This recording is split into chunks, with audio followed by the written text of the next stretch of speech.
시어머니가 갑자기 말했습니다. 며느리야, 너는 이번 추석에 우리 집 대문 앞에서 절을 100번 해야 해. 그래야 우리 조상들이 너를 진짜 며느리로 인정하실 거야. 그 순간 온 집안이 조용해졌습니다. 하지만 이 황당한 요구 뒤에 숨겨진 진짜 이유는 아무도 예상하지 못했죠. 여러분, 결혼이라는 것이 단순히 두 사람의 만남이 아니라는 걸 아시나요? 특히 우리나라처럼 가족 문화가 중요한 사회에서는 더더욱 그렇죠. 오늘 제가 들려드릴 이야기는 한 젊은 부부가 겪은 첫 명절의 이야기입니다. 겉보기에는 황당하기 그지없는 시어머니의 요구가 있었지만 그 이면에는 우리가 생각지도 못한 깊은 사연이 숨어 있었습니다. 구독과 좋아요 부탁드립니다. 여러분의 관심이 더 좋은 이야기를 들려드릴 수 있는 힘이 됩니다. 안녕하세요. 저는 올해 29세, 결혼한 지 6개월 된 새내기 며느리 김현정입니다. 남편 박수호와는 대학교 동기로 만나 7년간 연애를 하고 작년 가을에 결혼했습니다. 남편은 차분하고 온화한 성격이고 저 역시 갈등을 피하려 노력하는 편입니다. 둘 다 조용한 성격이라 주변에서는 정말 잘 맞는 커플이라고 부러워했죠. 시댁은 전통적인 가치관을 중시하는 가정이었습니다. 시아버지는 30년간 공무원 생활을 하시고 작년에 퇴직하셨고 시어머니는 전업주부로 평생을 가정에 헌신해 오셨습니다. 남편은 외동아들이고 시댁 식구들은 예의와 격식을 매우 중요하게 생각하셨습니다. 저 역시 그런 분위기에 맞춰 행동하려고 노력했습니다. 결혼 전 시어머니와의 관계는 나쁘지 않았습니다. 오히려 우리 며느리는 참 얌전하고 예의 바르다며 주변에 자랑하시기도 했죠. 연애할 때도 명절이나 특별한 날에는 시댁에 인사드리러 갔는데 시어머니께서는 항상 따뜻하게 맞아주셨습니다. 그래서 저는 첫 명절인 추석도 별 문제 없이 지날 것이라고 안일하게 생각했습니다. 하지만 결혼 전과 후는 정말 달랐습니다. 혼인신고를 마치고 신혼집에서 생활을 시작한 후 시어머니의 시선이 미묘하게 달라지기 시작했던 것입니다. 처음에는 느끼지 못했지만 점점 분명해졌죠. 결혼 후 첫 달 시댁에 인사드리러 갔을 때의 일입니다. 시어머니께서 제가 가져간 과일을 보시며 며느리는 이런 걸 사올 때 더 신경 써야지라고 말씀하셨습니다. 연애할 때는 이런 것까지 신경 쓸 필요 없다고 하셨던 분이었는데 말이죠. 처음에는 이제 정식 가족이 되었으니까 더 꼼꼼히 보시는구나 정도로 생각했습니다. 두 번째 달에는 제가 평소 입던 청바지 차림으로 시댁을 방문했다가 며느리가 그런 옷을 입고 어른께 인사를 드리면 되겠니? 라는 말을 들었습니다. 연애할 때는 편한 옷 입고 와도 아무 말씀 안 하셨는데요. 그때부터 시댁 방문할 때는 항상 정장이나 단정한 원피스를 입고 갔습니다. 세 번째 달쯤부터는 며느리는 이래야 해, 저래야 해라는 말씀이 본격적으로 늘어났습니다. 며느리는 아침에 일찍 일어나서 시부모님께 안부를 여쭤봐야 해. 며느리는 시댁. 어른들보다 먼저 밥을 먹으면 안 돼. 며느리는 친정보다 시댁을 더 챙겨야 해. 등등 하루에도 몇 번씩 들려오는 말들이었습니다. 특히 제가 친정을 자주 가는 것에 대해서도 불만을 표하기 시작하셨습니다. 요즘 며느리들은 친정만 생각하는 것 같다. 시집 온 사람이 친정을 그렇게 자주 가는 게 보기 좋지 않다는 식으로요. 저는 일주일에 한 번 정도 친정에 들러서 부모님 안부를 확인하고 왔는데 그것도 문제가 되는 것 같았습니다. 남편에게 이야기해봤지만 어머니 성격이 원래 그러시니까 이해해달라는 답변만 돌아왔습니다. 어머니가 평생 시댁에서 고생하셔서 며느리에 대한 기대가 높으신 거야. 조금만 참아줘라고 하더군요. 그래도 초반에는 새로운 가족이 되는 과정이라고 생각하며 참고 넘겼습니다. 네 번째 달에는 더욱 구체적인 지적들이 시작됐습니다. 밥을 어떻게 해야 하는지, 청소는 어떤 순서로 해야 하는지, 심지어 남편과 대화할 때도 어떤 톤으로 해야 하는지까지 세세하게 간섭하셨죠. 목소리를 너무 크게 내면 안 돼. 남편 앞에서 웃을 때는 크게 웃으면 안 돼. 걸을 때도 소리가 나지 않게 조용히 걸어야 해. 이런 것들까지요. 다섯 번째 달에는 제 직장 생활에 대해서도 의견을 내기 시작하셨습니다. 저는 회계사무소에서 일하고 있었는데 며느리가 너무 늦게까지 일하는 것 같다. 집안일에 더 신경 써야 하는 것 아니냐는 식으로 말씀하셨어요. 심지어 아이 계획은 언제 세울 거냐는 질문도 자주 하셨습니다. 여섯 번째 달 추석이 한 달 앞으로 다가왔을 때부터는 시어머니의 요구사항들이 더욱 구체적으로 늘어났습니다. 추석 차례상에 올릴 음식들을 어떻게 준비해야 하는지부터 시작해서 어떤 옷을 입어야 하는지, 친척분들께 어떻게 인사해야 하는지, 심지어 어떤 표정으로 있어야 하는지까지 세세하게 지시하셨죠. 현정아, 추석 때는 검은색 한복을 입어야 해. 너무 화려한 색깔은 안 돼. 차례 지낼 때는 절대 소리를 내면 안 돼. 숨소리도 조심해야 해. 친척분들 앞에서는 말을 최대한 아껴야 해. 물어보시는 것만 대답하고, 웃을 때도 입을 벌려서 웃으면 안 돼. 입술만 살짝 올려야 해. 이런 지시사항들이 하루에도 몇 개씩 추가됐습니다. 처음에는 메모장에 적어가며 외우려고 했는데 나중에는 너무 많아서 포기할 지경이었어요. 그래도 첫 명절이니까 실수하지 않으려고 정말 열심히 준비했습니다. 추석 일주일 전에는 리허설까지 했습니다. 시어머니께서 한번 연습해보자며 저를 시댁으로 부르셔서 차례 지내는 방법부터 인사하는 방법, 심지어 앉는 자세까지 하나하나 점검해 보셨어요. 무릎을 더 모아, 고개를 더 숙여, 손은 이렇게 포개야 해. 3시간 동안 계속된 연습이었습니다. 그때까지만 해도 저는 시어머니가 저를 완벽한 며느리로 만들기 위해 이렇게 세세하게 지도해 주시는 거라고 생각했습니다. 까다로우시긴 하지만 저를 위해서 하시는 말씀이겠지 하면서 말이죠. 하지만 추석 당일 시어머니가 저에게 한 요구는 제 상상을 완전히 초월하는 것이었습니다. 추석 당일 새벽 4시 30분 제 휴대폰 알람이 울렸습니다. 시어머니께서 며느리는 새벽 5시에 시댁에 와서 차례 준비를 도와야 한다고 하셨거든요.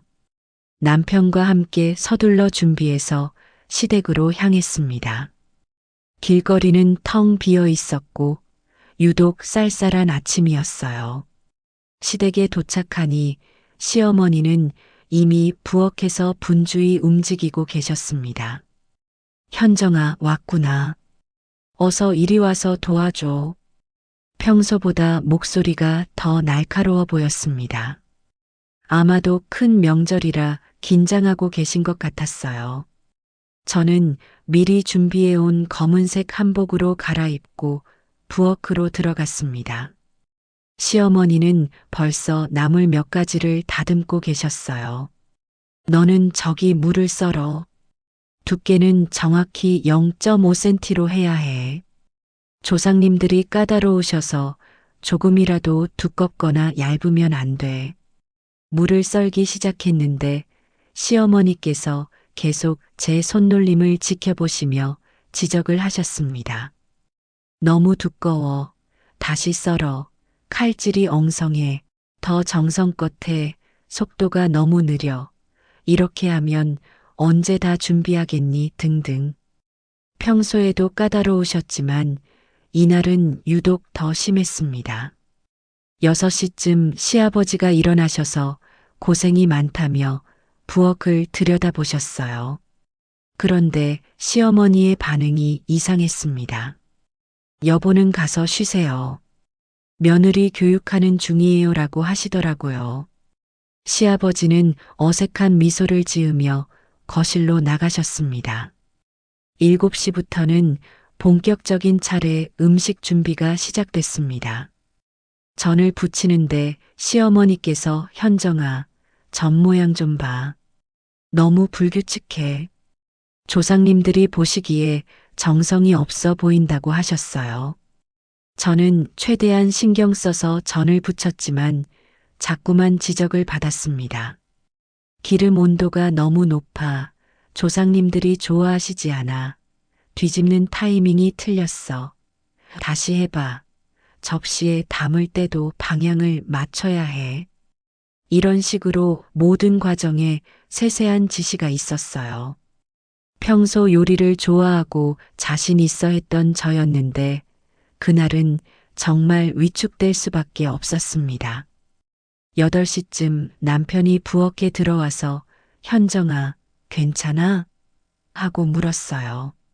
그런데 시어머니께서 수호야, 너는 나가 있어. 며느리가 배워야 할 게 많다고 하시며 남편을 내보내셨습니다. 남편은 미안하다는 표정으로 저를 바라보며 나갔어요. 9시쯤부터 친척들이 하나둘 도착하기 시작했습니다. 큰아버님 내외분, 작은아버님, 가족, 고모님, 외숙모님까지 총 15명 정도의 대가족이 모였습니다. 저는 긴장된 마음으로 미리 연습했던 대로 정중하게 인사를 드렸습니다. 안녕하세요, 큰아버님, 큰어머님. 추석 잘 보내세요. 작은아버님, 작은어머니, 건강하시죠? 다행히 모든 분들이 따뜻하게 맞아주셨습니다. 우리 새 며느리구나. 참 예쁘게 생겼네. 얌전해 보이고. 좋아. 이런 말씀들을 해주셔서 마음이 좀 놓였어요. 차례 시간이 되어 모든 가족이 안방에 모였습니다. 저는 시어머니께서 미리 알려주신 대로 맨 뒤쪽에 조용히 서 있었어요. 차례를 지내는 동안 시어머니께서 가끔 제 쪽을 흘끔 보시는 게 느껴졌지만 별다른 지적은 없으셨습니다. 차례가 끝나고 나서 온 가족이 거실에 앉아 담소를 나누기 시작했습니다. 저는 부엌을 정리하려고 일어났는데 시어머니께서 현정아, 잠깐만 하고 부르셨어요. 다른 일을 도와달라고 하시는 줄 알고 다가갔습니다. 그런데 시어머니의 표정이 평소와 달랐습니다. 평소보다 더 엄숙하고 진지한, 그리고 어딘지 모르게 이상한 표정이었어요. 거실의 대화 소리도 점점 작아지면서 모든 사람들의 시선이 저희 쪽으로 쏠렸습니다. 현정아, 너 지금까지 우리 집 며느리로서 나름대로 노력한 건 알겠어. 시어머니의 말씀에 저는 네, 감사합니다라고 대답했어요. 칭찬을 해주시는 건가 싶었거든요. 그런데 말이야, 며느리라는 게 그냥 되는 게 아니야. 특히 우리 같은 전통을 중시하는 집안에서는 더더욱 그렇지. 계속해서 들려오는 말씀에 저는 긴장하기 시작했습니다. 뭔가 중요한 이야기가 나올 것 같은 예감이 들었거든요. 그러니까 현정아, 너는 이제 우리 집 조상님들께 제대로 인사를 드려야 해. 그래야 조상님들이 너를 진짜 며느리로 인정하실 거야. 여기까지는 당연한 말씀이라고 생각했습니다. 차례도 지냈고 묘소에도 갔다 올 예정이었거든요. 그런데 다음에 나온 말은 제 예상을 완전히 벗어났습니다. 그러니까 지금 대문 앞으로 나가서 우리 조상님들께 절을 100번 해. 그래야 조상님들이 너를 진짜 며느리로 인정하실 거야. 처음에는 잘못 들은 줄 알았습니다. 100번? 정말 100번을 하라는 건가요? 저는 멍하니 시어머니를 바라봤어요. 그런데 시어머니의 표정은 진지했고 거실의 분위기도 갑자기 조용해졌습니다. 어머니, 정말로 100번을 하라는 말씀이신가요? 제가 조심스럽게 물었습니다.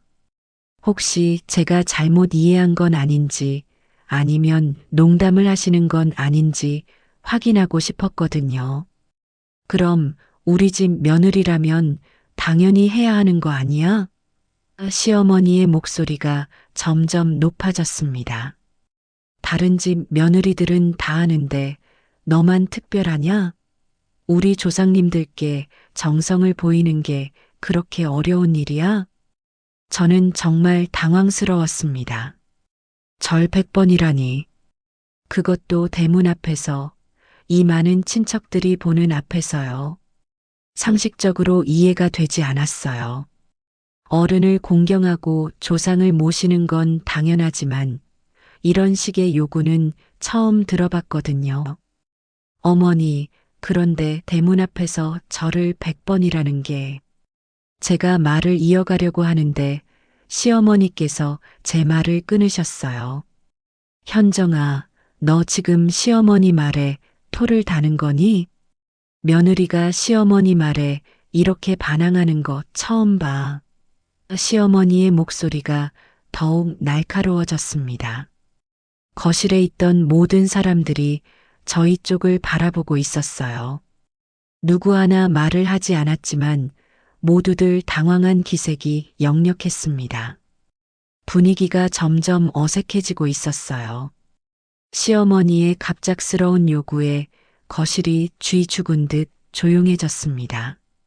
친척들 모두 어떻게 반응해야 할지 몰라 당황한 표정들이었죠. 몇 초간의 침묵 후 가장 먼저 반응한 건 시아버지였습니다. 여보, 그건 좀. 시아버지가 조심스럽게 말씀을 시작하셨는데 시어머니께서 즉시 돌아보셨어요. 여보는 남자라서 며느리 교육에 대해 잘 모르세요. 이건 여자들끼리의 일이에요. 그래도 100번은 너무 많은 것 같은데. 시아버지가 다시 말씀하시려 했지만 시어머니의 표정이 더욱 굳어졌습니다. 그럼 몇 번이 적당하다고 생각하세요? 10번? 20번? 그런 식으로 하면 조상님들이 정성을 인정해 주실 것 같아요? 큰아버님이 나서서 말씀하셨습니다. 아우댁, 그래도 100번은 너무 많은 것 같지 않소? 요즘 시대에 그런 건. 하지만 시어머니는 물러서지 않았습니다. 큰형님, 요즘 시대라고 해서 예의를 버려야 합니까? 조상님을 우습게 보자는 얘기입니까?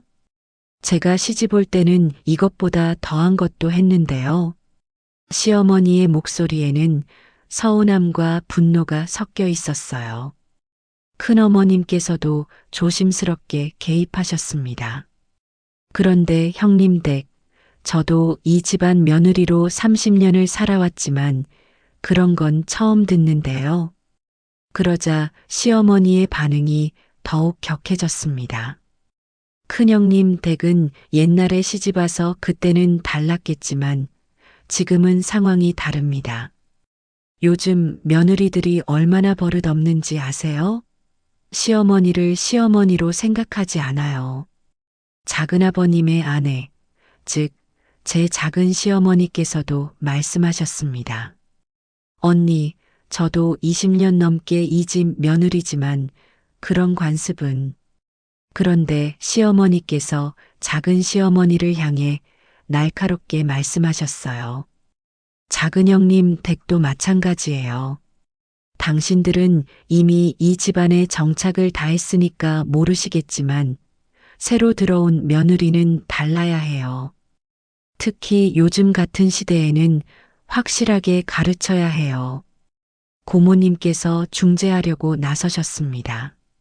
수호 엄마, 그래도 현정이가 평소에 얌전하고 예의 바른 아이잖아. 굳이 그렇게까지. 하지만 시어머니는 단호했습니다. 고모님, 이건 우리 집 일이니까 다른 분들은 관여 안 하셨으면 좋겠어요. 저도 며느리를 미워해서 이러는 게 아니에요. 사랑해서, 정말 우리 집 며느리로 만들고 싶어서 이러는 거예요. 남편은 어쩔 줄 몰라 하며 저와 어머니를 번갈아 바라보고만 있었습니다. 평소 어머니께 한 번도 거역해 본 적 없는 남편이었거든요. 그래도 이 상황이 너무 이상하다고 생각했는지 조심스럽게 입을 열었어요. 어머니, 현정이가 평소에 잘못한 게 있나요? 제가 보기에는 정말 열심히 하려고 노력하는 것 같은데. 남편의 말에 시어머니의 목소리가 더욱 높아졌습니다. 수호야, 너는 남자라서 몰라. 며느리가 겉으로는 착한 척해도 속으로는 시어머니를 어떻게 생각하는지 알 수 없어.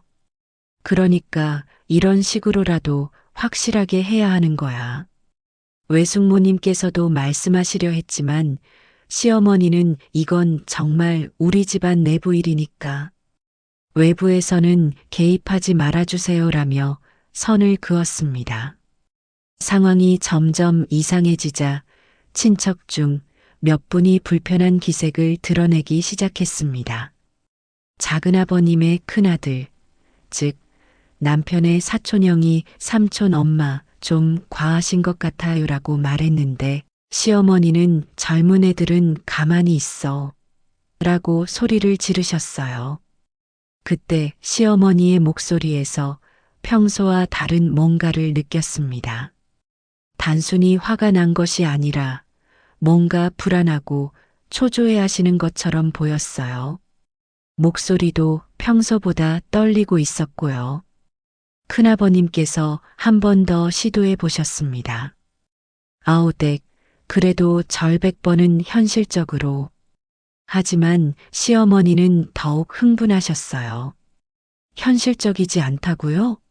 그럼 우리 조상님들은 현실적이지 않은 분들이란 말씀이세요? 그게 아니라. 큰아버님이 말씀을 계속하려고 했지만 시어머니가 갑자기 일어서시면서 목소리를 높이셨습니다. 다들 그렇게 생각하시는 거죠? 내가 며느리를 괴롭히는 나쁜 시어머니라고 생각하시는 거죠? 분위기가 점점 악화되자 친척분들도 하나둘 자리에서 일어나기 시작했습니다. 우리는 좀 일찍 가봐야겠네요. 아이들이 기다리고 있어서. 이런 핑계를 대며 자리를 피하려는 분들이 늘어났죠. 저는 이 상황이 더 이상 악화되기 전에 뭔가 결정을 내려야 한다는 압박감을 느꼈습니다. 온 가족이 이렇게 불편해하는 상황을 더 이상 지속시킬 수는 없었거든요. 하지만 정말로 대문 앞에서 절을 100번 해야 하는 건지 도저히 이해가 되지 않았어요. 어머니, 제가 다시 말을 꺼내려고 했는데 시어머니께서 제 말을 가로막으셨습니다. 현정아, 더 이상 변명하지 마. 지금 당장 나가서 해. 안 하겠다는 거니? 그 순간 거실의 모든 사람들이 저를 바라보고 있었어요.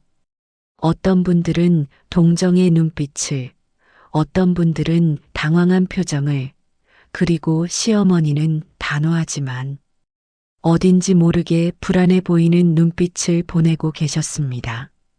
바로 그때 고모님께서 저에게 조용히 다가오셨습니다. 현정아, 잠깐 밖으로 나와 볼래? 고모님의 표정이 심각해 보였어요. 저는 시어머니를 한 번 더 바라본 후 고모님을 따라 마당으로 나갔습니다. 마당에 나가자마자 고모님께서 주변을 둘러보신 후 저에게 조용히 말씀하시기 시작했어요. 현정아, 너희 시어머니가 왜 이런 행동을 하는지 아니? 고모님의 첫 마디부터 심상치 않았습니다. 무슨 말씀이세요? 제가 물어보자 고모님은 한숨을 깊게 쉬시더니 말씀을 이어가셨어요. 사실 내 시어머니가 요즘 많이 힘들어하고 계셔. 몇 달 전부터 건망증이 심해지고 가끔 이상한 말씀을 하시거든. 고모님의 말에 저는 깜짝 놀랐습니다. 어떤 의미인가요? 병원에 가보시라고 여러 번 권했는데 완강히 거부하고 계셔. 자존심이 강하신 분이라 자신의 문제를 인정하기 싫어하시거든. 근데 며칠 전에 나한테 전화해서 하신 말씀이 고모님이 잠시 말을 멈추셨다가 계속하셨어요. 현정이가 나를 무시하는 것 같다. 뭔가 확실하게 선을 그어야겠다고 하시더라고. 그래서 내가 무슨 소리냐, 현정이가 얼마나 착한 아이냐고 했더니 겉으로는 그런 척하지만 속으로는 달을 거다라고 하시더라. 순간 모든 게 이해되기 시작했습니다. 지난 몇 달간의 시어머니의 이상한 행동들, 갑작스럽게 변한 태도, 과도한 집착과 의심들. 이 모든 것이 단순한 시집살이 문제가 아니라 더 깊은 이유가 있었던 것입니다. 그런데 고모님, 왜 아무도 저에게 말씀을 안 해주셨나요? 제가 조금 서운한 마음으로 물었습니다. 고모님은 미안한 표정을 지으시며 대답하셨어요. 아직 확실하지 않고 너희 시아버지가 외부에 알리고 싶어 하지 않으셔서, 그리고 솔직히 너희가 결혼한 지 얼마 안 됐는데 이런 얘기를 하는 게 맞는지도 모르겠고 우리도 어떻게 해야 할지 몰라서 그랬어. 고모님은 계속 설명해 주셨습니다. 내 시어머니가 평생을 이 집안을 위해서만 사셨잖아. 아들 키우고 집안 살림하고 시부모님 모시고. 그런데 시부모님은 몇 년 전에 돌아가시고 아들은 장성해서 결혼하고 이제 며느리까지 들어오니까 자신의 위치가 애매해진 것 같아 불안해하시는 거야. 그게 제가 말을 이어가려 했는데 고모님이 손을 들어 제지하셨어요. 더 중요한 건 최근에 자꾸 깜빡깜빡하는 일이 늘어나서 본인도 불안해하고 계신다는 거야. 어제 한 얘기를 오늘 기억 못 하시고 물건을 어디 뒀는지 모르시고 그런데 그걸 인정하기 싫어하시니까 다른 사람들, 특히 새로 들어온 너를 의심하게 되시는 거지. 고모님의 설명을 듣고 나니 시어머니의 행동 패턴이 이해되기 시작했어요. 왜 자꾸 저를 시험하려고 하셨는지, 왜 그렇게 세세한 것까지 간섭하셨는지, 왜 친정 가는 것을 그렇게 싫어하셨는지. 그래서 오늘 이런 일이 생긴 거군요. 제가 중얼거리자 고모님이 고개를 끄덕이셨어요. 아마 너한테 확실한 복종을 받아내서 자신의 위치를 확인하고 싶으신 것 같아. 그래야 마음이 안정되실 것 같고. 하지만 절 100번이라는 건 너무. 제가 말했지만 고모님도 동감하신다는 표정이었어요. 물론이야. 아무리 그래도 그건 말이 안 되지. 그런데 지금 너희 시어머니 상태로는 설득하기가 쉽지 않을 거야. 본인은 완전히 정당하다고 생각하고 계시거든. 고모님은 잠시 생각하시더니 계속 말씀하셨습니다. 사실 이런 증상이 있을 때는 병원에서 정확한 진단을 받아보는 게 좋은데 워낙 자존심이 강하신 분이라 병원 가는 것도 거부하고 계시고 그럼 지금 어떻게 해야 할까요? 저는 정말 막막했습니다. 시어머니의 상황은 이해했지만 그렇다고 해서 정말로 절을 100번 할 수는 없었거든요. 일단 오늘은 적당히 넘어가고 너희 시아버지와 남편이랑 진지하게 대화를 해보는 게 좋을 것 같아. 그리고 가능하면 병원 검진을 받아보시도록 설득해봐. 지금 상태로는 점점 더 심해질 수도 있어. 고모님의 조언을 듣고 있는데 갑자기 집안에서 큰 소리가 들려왔어요. 시어머니의 목소리였습니다. 현정이는 어디 갔어? 도망간 거야? 이렇게 도망가면 우리 조상님들이 뭐라고 생각하시겠어? 고모님과 저는 서둘러 집 안으로 들어갔습니다. 시어머니는 거실 한가운데 서서 주변 사람들을 둘러보며 흥분하고 계셨어요. 다들 내 편이 아니구나. 며느리 편만 들고 시아버지께서 부인을 달래려고 하셨지만 시어머니는 당신까지 나를 무시하는 거야? 라며 더욱 격해지셨습니다. 친척분들은 모두 어쩔 줄 몰라 하며 서로 눈치만 보고 계셨어요. 그때 저는 결심을 했습니다. 이 상황을 더 이상 지속시킬 수는 없었어요. 시어머니의 상황을 이해했으니 이제는 다른 방법으로 접근해 보기로 했습니다. 집 안으로 다시 들어갔을 때 시어머니는 여전히 완고한 자세를 유지하고 계셨습니다. 하지만 이제 저는 시어머니의 진짜 속마음을 어느 정도 이해하게 되었기에 완전히 다른 접근을 시도해 보기로 했습니다. 어머니, 현정이 왔습니다. 제가 정중하게 인사를 드리자 시어머니가 저를 쏘아보셨어요. 어디 갔다 왔니? 어서 나가서 절이나 해. 더 이상 시간 끌지 마. 저는 깊게 숨을 들이쉰 후 차근차근 말씀드리기 시작했어요. 어머니, 제가 절을 드리는 것은 당연합니다. 하지만 100번이라는 숫자가 혹시 특별한 의미가 있는 건가요? 저도 정확히 알고 싶어서요. 시어머니는 잠시 당황하는 기색을 보이셨습니다. 아마 제가 이렇게 차분하게 반응할 것이라고는 예상하지 못하셨던 것 같아요. 특별한 의미, 그냥 정성을 보이라는 뜻이야. 네, 정성을 보이는 것이 중요하다는 걸 알겠습니다. 그럼 어머니께서 생각하시는 정성이라는 게 구체적으로 어떤 건가요? 혹시 제가 평소에 어머니를 소홀히 대했나요? 제가 계속해서 부드럽고 정중하게 질문하자 시어머니의 목소리가 점점 떨리기 시작했습니다.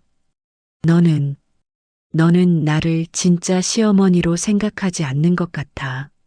맨날 친정 생각만 하고 나한테는 형식적으로만 대하고. 저는 시어머니의 말씀에서 깊은 외로움을 느꼈습니다. 어머니, 정말 그렇게 느끼셨나요?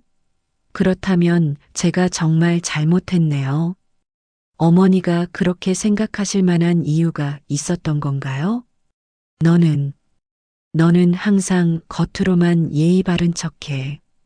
하지만 속으로는 나를 귀찮아하잖아. 내가 다 느껴.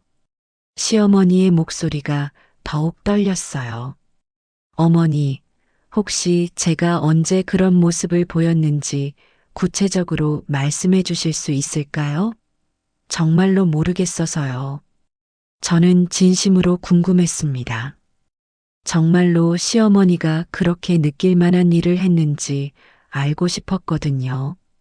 시어머니는 잠시 말을 멈추셨다가 너는 내가 하는 말을 제대로 듣지 않아. 그리고 내 눈을 똑바로 보지도 않고 항상 다른 생각을 하는 것 같아. 라고 하셨어요. 그 순간 저는 깨달았습니다. 시어머니가 느끼시는 것들은 대부분 오해였지만 그 오해가 생긴 이유가 있었다는 것을요. 아마도 시어머니의 불안감과 건망증이 모든 것을 부정적으로 해석하게 만들었던 것 같았어요. 어머니, 제가 정말 몰랐네요. 어머니께서 그렇게 느끼고 계셨다니. 저는 진심으로 미안한 마음이 들었어요. 설령 오해라고 하더라도 시어머니가 그렇게 외로워하고 계셨다는 사실 자체가 마음 아팠거든요. 그때 갑자기 시어머니가 울음을 터뜨리셨습니다. 나는 평생 이 집을 위해서만 살았는데 시부모님도 돌아가시고 아들은 장성해서 나보다 며느리를 더 챙기고 이제 내가 이 집에서 필요 없는 사람이 된 것 같아. 갑작스러운 시어머니의 눈물에 거실에 있던 모든 사람들이 당황했습니다. 하지만 저에게는 시어머니의 진짜 마음이 보이기 시작했어요. 이 모든 것이 단순한 권위의식이나 며느리 괴롭히기가 아니라 한 사람의 깊은 외로움과 불안에서 비롯된 것이었다는 걸요. 나도 자꾸 깜빡깜빡하고 어제 한 일을 오늘 기억 못하고 혹시 내가 병든 건 아닌가 싶어서 무서워. 시어머니의 솔직한 고백에 모든 가족들이 깜짝 놀랐어요. 저는 그때 확신했습니다. 시어머니는 변화하는 가족 구조 속에서 자신의 위치를 확신하지 못하고 계셨고 거기에 건강에 대한 불안까지 더해져서 이런 극단적인 행동을 하게 된 것이라고요. 저는 시어머니 곁으로 다가가 무릎을 꿇고 앉았습니다.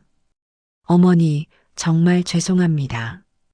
제가 어머니의 마음을 제대로 헤아리지 못했네요. 현정아, 시어머니가 저를 바라보셨어요. 눈에는 여전히 눈물이 고여 있었지만 조금 전과는 다른 표정이었어요. 어머니, 절 100번은 할 수 없지만 대신 어머니께 제 진짜 마음을 전해드리고 싶어요. 저는 시어머니의 손을 조심스럽게 잡았습니다. 어머니, 저는 어머니가 꼭 필요합니다. 저 같은 새내기 며느리에게 가르쳐 주실 것이 얼마나 많은지 몰라요. 제가 친정을 자주 간 것도 어머니께 너무 의지하는 게 부담스러우실까봐 그런 거였어요. 앞으로는 더 자주 여쭤보고 배우고 싶습니다. 시어머니의 눈에서 눈물이 더 많이 흘러내렸습니다. 정말 그렇게 생각하니? 목소리가 떨리고 있었어요. 네, 진심입니다. 어머니 없이는 제가 이 집의 진짜 며느리가 될 수 없어요. 그리고 어머니께서 건망증을 걱정하신다면 저도 함께 걱정하고 도와드리고 싶어요. 병원에도 함께 가고 어머니가 불편하실 때마다 곁에 있어드리고 싶습니다. 제 말에 시어머니의 눈물이 더 많아졌습니다. 하지만 이번에는 슬픔의 눈물이 아니라 안도의 눈물 같았어요. 현정아, 정말 그럴 거니? 나를 진짜 어머니처럼 생각해 줄 거니? 네, 어머니. 제가 어머니를 친어머니보다 더 가까이 모시고 싶었는데 제가 표현을 잘못했나 봐요. 앞으로는 더 자주 찾아뵙고 어머니가 외로우시지 않도록 곁에 있어 드릴게요. 그때 남편이 나서서 어머니께 말씀드렸습니다. 어머니, 정말 죄송해요. 제가 너무 무심했네요. 어머니가 이렇게 힘들어 하시는 줄 전혀 몰랐어요. 앞으로는 제가 더 자주 찾아뵙고 어머니 말씀도 더 많이 들어드릴게요. 시아버지도 부인의 어깨를 감싸며 다가오셨어요. 여보, 나도 미안해. 당신이 이렇게 힘들어하는 줄 몰랐어. 우리 내일 병원에 가보자. 건강검진도 받고 상담도 받아보고. 시어머니는 처음에는 병원은 싫어라고 하셨지만 가족들이 건강검진차 함께 가자고 하니 조금씩 마음을 여시는 것 같았어요. 친척분들도 하나둘 시어머니를 위로해 주셨습니다. 큰어머님께서 형님 댁, 저도 처음 시집 올 때 얼마나 힘들었는지 몰라요. 그때 형님 댁이 얼마나 잘 챙겨주셨는데 이제는 형님 댁이 편하게 지내실 때가 된 거 아니에요? 라고 따뜻하게 말씀해 주셨어요. 작은 시어머니도 언니, 우리가 언니를 더 챙기지 못해서 죄송해요. 앞으로는 자주 만나서 이야기도 하고 함께 시간도 보내요라고 하셨어요. 고모님도 현정이가 참 착한 아이 맞잖아요. 이제 오해도 풀렸으니까 앞으로는 정말 화목한 가족이 될 수 있을 거예요 라고 말씀해 주셨습니다. 분위기가 점점 누그러지자 시어머니도 마음을 완전히 여시기 시작했습니다. 내가 요즘 정말 이상했구나. 자꾸 깜빡깜빡하고 불안하고 현정이한테 너무 심하게 했네. 시어머니는 계속해서 속마음을 털어놓으셨어요. 평생 이 집을 위해 살았는데 갑자기 내 역할이 뭔지 모르겠더라고. 그래서 현정이라도 확실하게 내 말을 들어야 내가 이 집에서 필요한 사람이라는 걸 느낄 수 있을 것 같았어. 그런데 절백번은 너무 심했죠? 제가 조심스럽게 물어보니 시어머니도 웃음을 지으셨어요. 지금 생각해보니 정말 말도 안 되는 일이었네. 내가 왜 그런 생각을 했을까? 시아버지께서 말씀하셨습니다. 여보, 그러니까 병원에서 정확히 검사를 받아보는 게 좋겠어. 요즘 의학이 많이 발달해서 조기에 발견하면 충분히 치료할 수 있다고 하더라고. 시어머니가 조금 망설이시자 제가 제안을 드렸습니다. 어머니, 저도 함께 가요. 어머니 혼자 가시면 불편하실 텐데 제가 모시고 가서 함께 이야기도 들어드릴게요. 현정이가 정말 그럴 거니? 네, 물론이에요. 그리고 앞으로 매주 한 번씩은 어머니와 단둘이 시간을 보내면서 요리도 배우고 이야기도 나눠요. 친정에 갈 때도 미리 말씀드리고 가능하면 어머니도 함께 가시면 어때요? 시어머니의 표정이 완전히 밝아졌습니다. 정말 그럴 거니? 나도 현정이 친정 부모님께 잘 보이고 싶었는데. 어머니, 저희 부모님도 어머니를 뵙고 싶어 하세요. 제가 어머니 이야기를 좋게 많이 해드렸거든요. 사실 이 부분은 약간 과장이었지만 앞으로 그렇게 만들어가면 된다고 생각했어요. 남편도 어머니, 저도 앞으로 더 자주 찾아뵐게요. 그리고 어머니가 필요하시면 언제든지 연락 주세요. 현정이가 바쁠 때는 제가 모시고 가겠습니다라고 약속했어요. 큰아버님께서도 아우댁, 이제 마음 편히 가져요. 가족이라는 게 이런 거 아니겠어요? 서로 이해하고 도와가면서 살아가는 거 말이에요라고 따뜻하게 말씀해 주셨어요. 친척분들도 이제 정말 화목한 가족이 된 것 같아요. 앞으로는 더 자주 모여서 즐겁게 지내요. 이런 말씀들을 해주셨어요. 아까까지의 어색하고 긴장된 분위기가 완전히 사라지고 정말 따뜻한 가족 모임 같은 분위기가 되었습니다. 시어머니께서 저에게 말씀하셨어요. 현정아, 정말 고마워. 그리고 미안해. 내가 너무 이상한 짓을 했지? 하지만 저는 대답했습니다. 어머니, 이제 서로 마음을 알았으니까 더 가까워질 수 있을 것 같아요. 오히려 감사해요. 그날 저녁 모든 친척분들이 돌아가신 후에 저희 가족만 남았을 때 시어머니께서 다시 한번 사과의 말씀을 하셨어요. 현정아, 정말 미안했다. 앞으로는 이런 일 없을 거야. 어머니, 이제 그런 말씀 마세요. 대신 앞으로 더 많은 대화를 해요. 어머니가 무엇을 원하시는지, 어떤 기분이신지 저도 더 세심하게 살펴보겠습니다. 그리고 저는 약속대로 그 다음 주부터 매주 시댁을 방문해서 시어머니와 시간을 보내기 시작했습니다. 그날로부터 정확히 1년이 지난 지금 우리 가족의 관계는 완전히 달라졌습니다. 시어머니는 약속대로 병원에서 종합검진을 받으셨고 다행히 큰 문제는 없다는 진단을 받으셨어요. 다만 갱년기와 환경 변화로 인한 스트레스, 그리고 경미한 우울 증상으로 일시적인 증상들이 나타났다는 설명이었습니다. 의사 선생님께서는 이런 증상은 충분히 개선될 수 있다며 가족들의 관심과 사랑, 그리고 꾸준한 관리가 중요하다고 말씀해 주셨어요. 시어머니도 병원에 와보니까 나만 이런 게 아니구나라며 안심하셨습니다.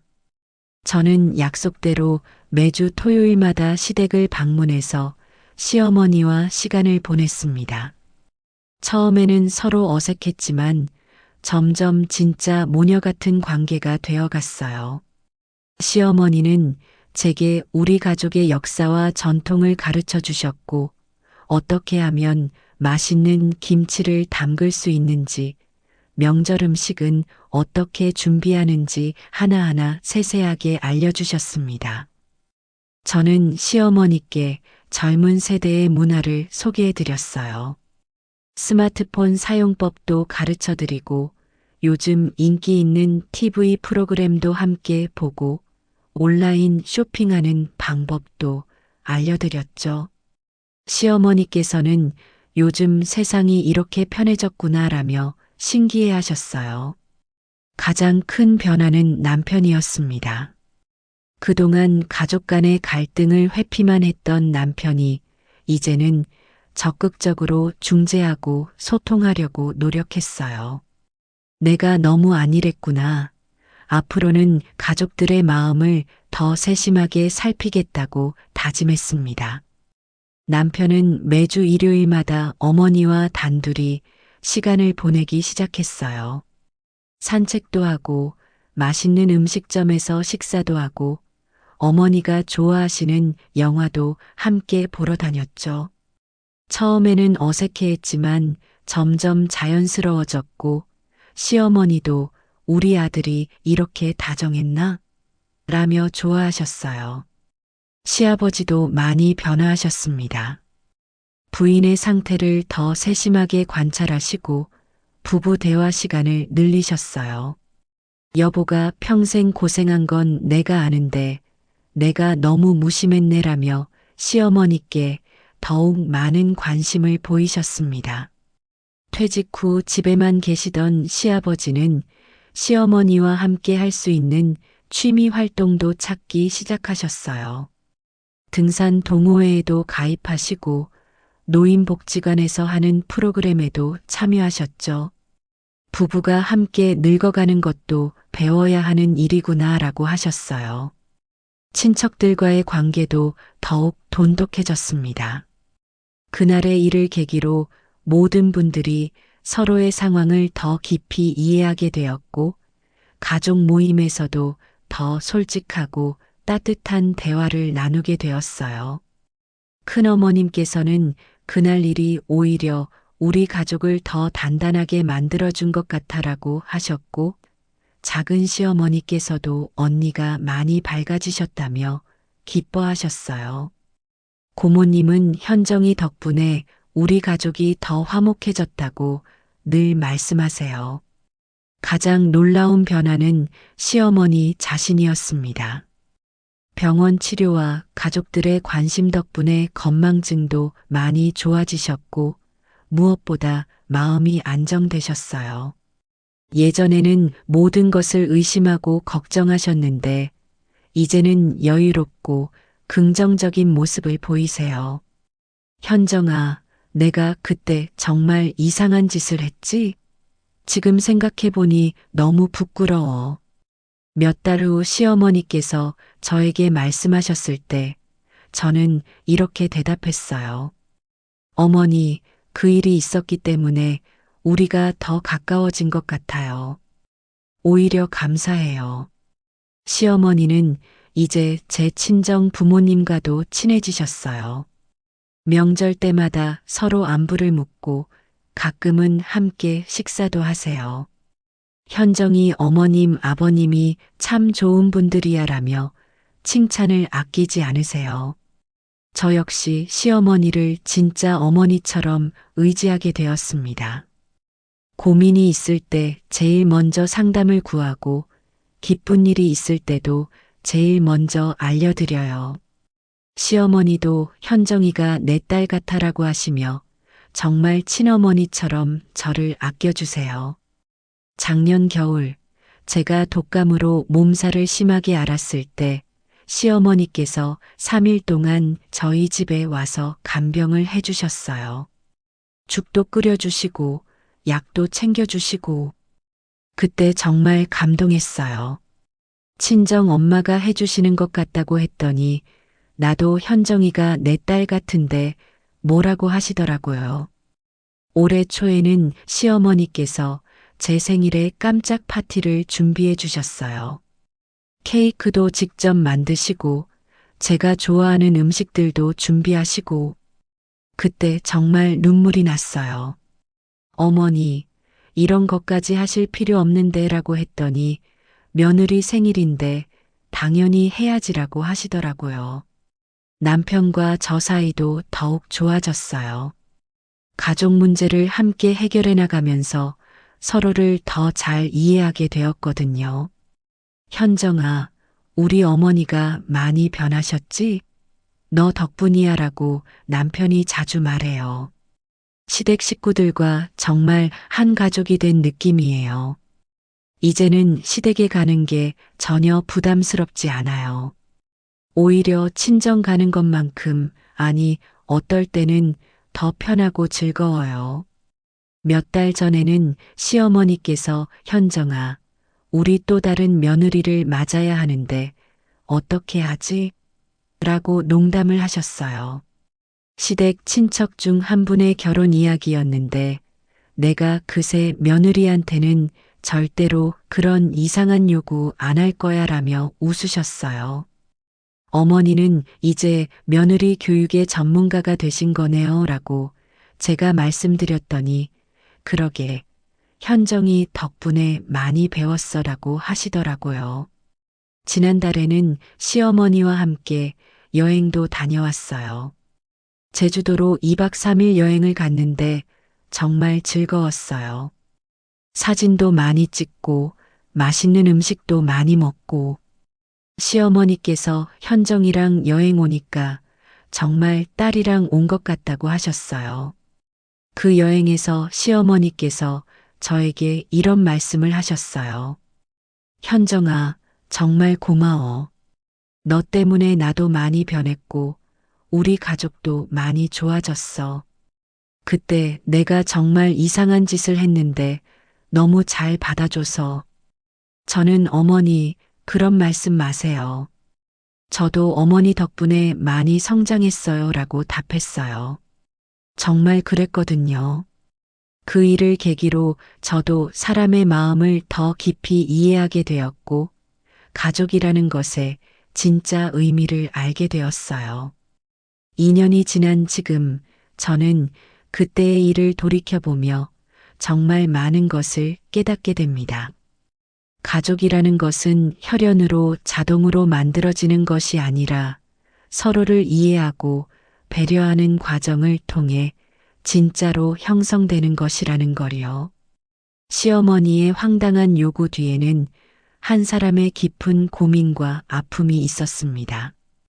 평생을 가정에 헌신하신 분이 변화하는 환경 속에서 느끼는 불안과 소외감, 그리고 나이가 들면서 생기는 건강에 대한 걱정까지 이 모든 것이 복합적으로 작용해서 나타난 행동이었던 것이죠.